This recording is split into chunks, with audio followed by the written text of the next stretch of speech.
Ya, jadi sebenarnya situasi ini kan sudah pernah ditanyakan oleh ke saya ya. Ini wawancara lebih kurang 1 minggu yang lalu atau 2 minggu yang lalu tentang kemungkinan apakah Giselle bisa ditetapkan sebagai tersangka apa tidak. Nah, saya mengatakan kalau memang misalnya penyidikannya strict di Undang-Undang ITE itu kecil kemungkinan ya. Tapi kalau pengembangannya itu ke Undang-Undang pornografi maka ada kemungkinan. Dan kenyataannya kan sekarang Giselle jadi tersangka karena diterapkan Undang-Undang pornografi, Undang-Undang Nomor 44 Tahun 2008 ya. Jadi itu diatur dalam, kalau tidak salah dikenakan dalam pasal 1 ya. Pasal 4 ayat 1 yang mengatakan orang yang memproduksi membuat muatan yang bersifat pornografi itu bisa diancam pidana jungtonyo ke pasal 29 itu paling ringan 6 bulan, paling berat 12 tahun. Dengan denda kalau tidak salah paling ringan 250 juta, paling berat 1 miliar. Penetapan tersangka itu kan karena diduga melakukan pelanggaran Undang-Undang pornografi pasal 4 ayat 1 tadi itu. Orang yang memproduksi. Nah, jadi orang yang merekam dirinya sendiri melakukan gambar ya atau muatan yang mengandung pornografi itu dianggap sudah menyalahi aturan Undang-Undang pornografi. Dan kalau dikaitkan dengan pasal 29 itu ancaman maksimumnya 12 tahun. Ya, ancaman singkatnya 6 bulan. Jadi inilah ancaman yang dialami oleh Giselle setelah ditetapkan sebagai tersangka oleh pihak kepolisian.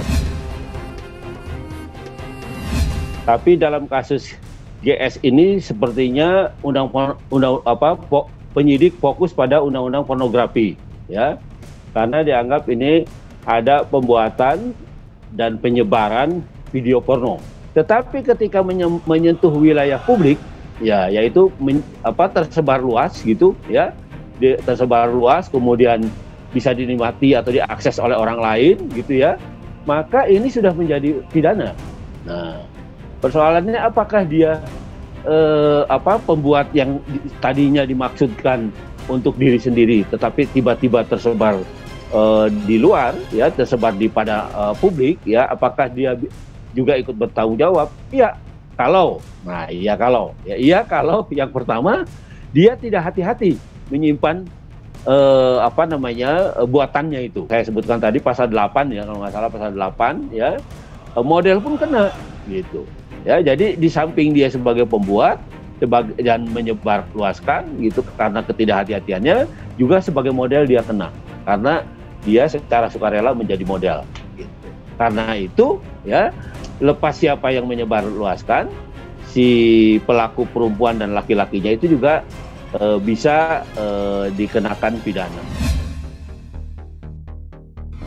Yang pertama, saya mengucapkan apresiasi penuh kepada pihak Polri, dalam hal ini penyidik Polda Metro Jaya yang telah menetapkan status tersangka terhadap saudari GH dan MYD hasil daripada pendalaman Polri dari bulan November sampai sekarang.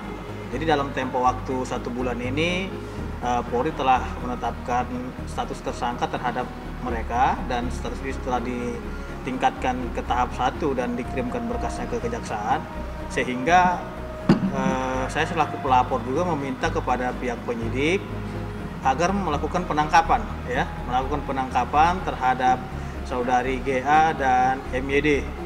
Ini adalah konsekuensi hukum yang harus dijalankan sesuai dengan ketentuan hukum acara pidana. Saya bersama dengan beberapa teman-teman advokat dan masyarakat beserta dengan Komnas Perlindungan Anak juga ya, telah berkali-kali kami himbau kepada yang bersangkutan agar meminta maaf. Akan tetapi sampai saat ini rasa penyesalan dan permintaan maaf itu tidak ada saya lihat. Sehingga patut diduga ada unsur mens rea ataupun unsur kesengajaan dalam video tersebut. Nah, karena memang ada dugaan unsur mens rea, sudah patut Polri melakukan tindakan tegas terhadap para tersangka ini dengan melakukan penangkapan agar yang bersangkutan tidak melarikan diri ataupun menghilangkan barang bukti. Nah, dalam tempo waktu 3x24 jam ya, saya juga menghimbau untuk yang terakhir kalinya, apabila memang tidak ada permintaan maaf dari yang bersangkutan, maka klien saya juga ada beberapa masyarakat akan membuat laporan polisi baru di Polda Metro Jaya dalam 3 hari ini seperti itu, dengan dasar pasal 14 dan 15 Undang-Undang Nomor 1 Tahun 1946 tentang penyebaran berita bohong. Himbauan yang kita berikan ini adalah himbauan yang positif agar rasa amarah maupun murka masyarakat ini tidak semakin menjadi-jadi. Jadi kalau memang dalam 3 kali 24 jam ini juga tidak ada permintaan maaf, rasa penyesalan kepada publik, ya tentunya kami akan melakukan tindakan tegas dengan membuat laporan polisi ke Polda Metro Jaya dengan dasar pasal penyebaran berita bohong. Nah, yang pertama, bahwasanya ada klarifikasi yang telah disampaikan berupa statement yang menyangkal bahwasanya itu bukan dirinya, dan itu saya lihat di media swasta yang secara eksklusif ya, karena beliau lagi berlibur. Nah, pernyataan tersebut bertolak belakang dengan keterangan Polri yang hari ini Polri telah menyatakan bahwasanya itu adalah dirinya, sehingga ini telah dibuktikan kebenarannya oleh Polri bahwasanya dia juga telah mengakui di dalam BAP. Lantas kenapa harus membohongi publik seperti itu? Dari peristiwa perbuatan dugaan tindak pidana, yang pertama kan dugaan kasus asusila. Nah, dugaan kasus asusila sembari berjalan waktu kan ditemukan ada dugaan penyebaran berita bohong dengan klarifikasi tersebut. Nah, sehingga ini perlu diproses lagi kan begitu. Kenapa beliau selama ini menutup-nutupi dan tidak mengakui itu dirinya, padahal kenyataannya itu adalah dirinya.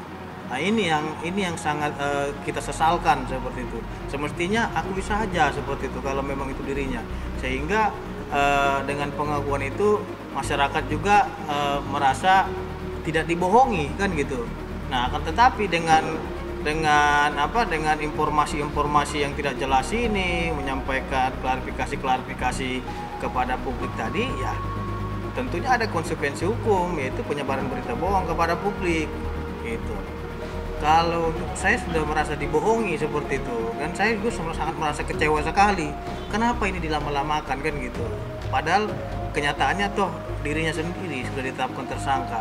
Nah, karena memang ini ditutup-tutupi selama ini, tidak mau jujur, tidak mau mengakui kebenaran, ya saya tidak akan mencabut laporan polisi saya, dan laporan polisi akan terus dilanjutkan sampai ke proses persidangan. Dan saya sudah menyatakan statement tadi bahwasanya laporan polisi itu saya pastikan tidak akan dicabut sampai ke vonis persidangan. Harapannya yang terakhir, saya himbau yang terakhir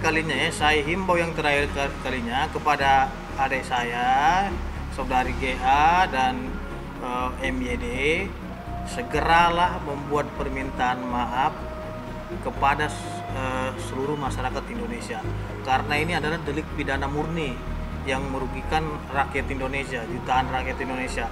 Bayangkan yang menonton video-video Anda tersebut adalah anak-anak di bawah umur. Bagaimana rusaknya generasi muda kita mempertontonkan perlakuan saudara. Nah, untuk itu saya himbau kepada saudari dan saudara untuk meminta maaf kepada publik dalam jangka waktu 3 kali 24 jam. Dan apabila tidak ada permintaan maaf, maka sesuai ketentuan hukum kami akan buat laporan polisi dengan dasar penyebaran berita bohong seperti itu. Terima kasih. Yang pertama, saya sangat mengapresiasi kepada penyidik Polda Metro Jaya. Yang kedua, Pak Yusri Yunus yang sangat gigih sekali menyampaikan informasi-informasi perkembangan kasus ini. Tentunya juga kepada Bapak Kapolda Metro Jaya yang telah mengawasi dan memantau kasus ini sehingga terungkap. Dan harapannya yang terakhir, saya minta kepada jaksa penuntut umum agar menerapkan hukuman maksimal kepada para tersangka ini, agar tidak adanya lagi perbuatan-perbuatan yang sama dilakukan oleh artis-artis lainnya. Bisa saja dengan hukuman penjara 12 tahun sesuai dengan ketentuan Undang-Undang Pornografi seperti itu. Dan saya kira hakim pengadilan negeri yang akan mengadili perkara ini akan fair dan melihat fakta-fakta yang sebenarnya dan disesuaikan dengan keterangan-keterangan saksi yang ada dalam berita acara pemeriksaan.